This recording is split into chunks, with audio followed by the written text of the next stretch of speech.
So Jamaicans in the United States sending money to their relatives here will soon have to pay a 1% excise tax on such transactions. Economist Keenan Faulkner breaks down the impact of this new policy. Good morning, friend. Welcome to Smile. How are you? I'm well. Morning to you both. Excise tax. What does that mean? It's just, a tax, any kind of tax. Remittances had not been previously taxed, but now, as you said, it's 1%. And the effect that would have is just that for every 1% tax that is added, when you don't do the analysis, they said that up to 2% could be, persons will choose not to send it. So it costs around 20 million, every year US government will get 20 million US from us, but it could cause persons in the United States to send us 40 million US less, which is about 6.5 billion Jamaican. I was saying to Sim this morning, so if I used to send 100, now I'm going to send 101. That doesn't seem like it's a whole lot. It doesn't seem like it's a whole lot. What? Some persons might choose to absorb it. But so the average transaction, sent from the United States is around $200 US. So, persons might choose to send maybe 210 to cover the $202 that they'll now have to send. Or if they continue to send $200, maybe they'll send it less frequently, because that $2 might mean something more to other persons. But you also have to consider the fact that disposable and discretionary incomes would have fallen. Tariffs going up, prices are going up. They have their own domestic situation having to deal with.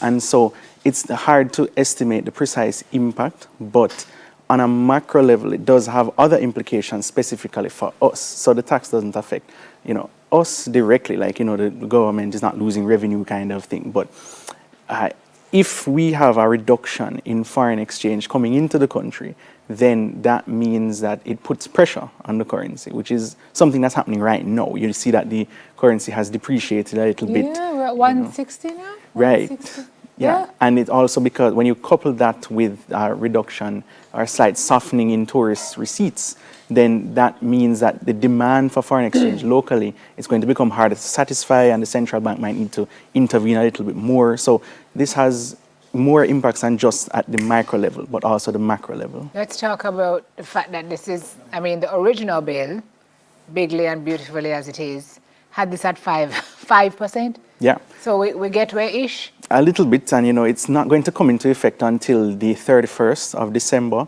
And you also have to look at the fact that it affects only those going to send through remittance companies, cash, money orders, checks. So it doesn't affect if you're sending, bank transfer, because the banks in the United States had lobbied for that. It doesn't affect you if you're sending by debit or credit card. So there are channels. Persons, I think, will know move to more informal channels. They probably use some of the apps and the internet apps that they can send.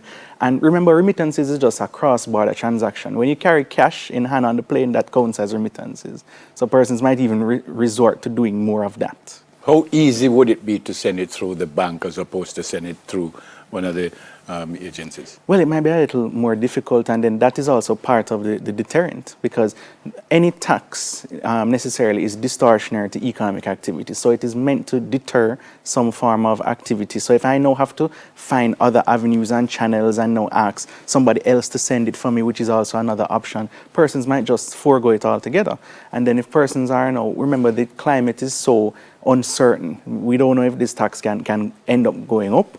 Later on they might revise it upwards, and remember, persons might also migrate just to be able to work to send remittances, and then that might discourage immigration altogether, which I think is one of the policy goals of the government. Speaking of immigration, this levy only affects permanent residents and green card holders. Mm-hmm. Citizens sending money to relatives in Jamaica are not subject to this new tax. What do you make of that? Right, so they are not affected, but they'll have to verify that they are citizens. So previously, I don't think you needed to do that. So that's just another layer in the whole, bureaucratic apparatus. They're just making it harder to send it.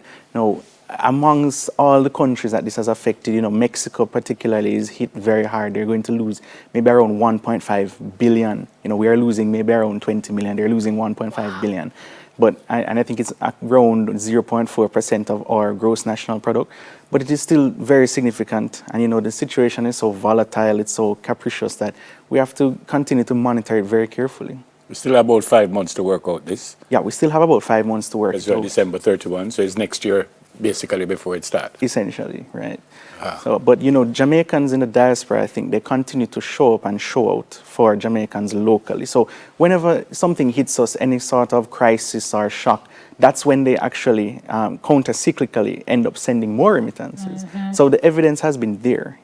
We expect that it will have some impact on dampening consumer expenditure, and that has implications for poverty alleviation, because in the 1990s, for example, when poverty was at its highest, the decade that followed, the fall in remittances the fall in poverty, I should say, was mostly attributed to the rise in remittances. So there's that counter-cyclical behavior where persons in the diaspora end up sending more in response to some sort of shock. And I think that is probably what's going to happen again. I went to Guyana for football probably about 1995. And when I came off the plane, I saw this gentleman at the airport, and he was walking like this. And this was money. And I kind of go, what is that? And he said, he's changing US dollars to Guyanese dollars. And it was 137 to 1.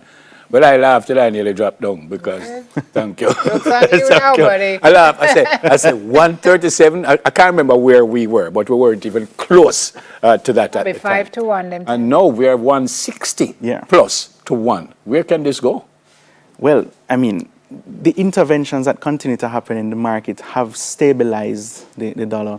But as long as there continues to be this elevated demand for US dollars, you're going to probably have more interventions. And remember, the last time I was here, we spoke about the buffers that we have in terms of net international reserves. That is now working well in our favor, because at almost $6 billion, we can afford to now pump more into the market to stabilize the dollar, to ensure that the dollar doesn't unnecessarily have that volatility where it reaches a level that, it's going to be injurious to us as consumers and producers. It's at 160, Keena, and what do you mean stabilize it? As you say, we'll stabilize it up there at 160? All right, so let's put it this way. When you spoke about the 1990s, from 1990 to 1995, it moved from 7 to 35.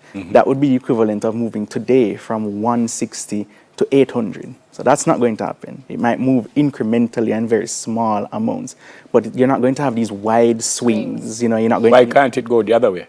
It can. It now has going in both directions. So you might see it goes down by a couple cents and it goes up by a couple cents, but it's not only moving in that direction. That's what we mean by stabilizing it. So it's now creeping and crawling at a particular level, but you don't expect to see it fall like a stone like it did in the past. Which of our diaspora areas are likely to be most hard hit by this? I think, the most populated areas, which would be South Florida, of course, Miami, Fort Lauderdale, in the tri-state area, New York, New Jersey, Connecticut, that side up there, since they have the largest populations. But I think based on past trends, you can't always predict anything economically. I just have a feeling I wouldn't want persons to worry too much about it. Maybe they'll have to adjust their expenditure, adjust their consumption. But I think the Jamaican diaspora recognizes the situation, and they'll continue to send in the amounts that they have. You don't see any red flags there? Not right now. On a higher level, on a kind of macro basis now, we know that remittances and tourism are 1 and 2 earners for Jamaica. Right. Remittance is still number 1? Yeah, I mean, they're so close that they change positions every single year. Implications for us nationally? Well, when you think about it at the micro level, persons use remittances not so much for investment, but rather household expenses. So you're thinking about, day-to-day expenses, healthcare, education. You think about back to school. It won't be in time for back to school, but and then Christmas is down the line. But there are particular times of the year that people send remittances. You're talking about the fact that for many persons, it is the difference between falling into poverty and staying out of it, right? So that extra $200 US line is very thin, and then you think about the fact that a third of households in Jamaica, so 300,000 households thereabout, depend on remittances either in whole or in part.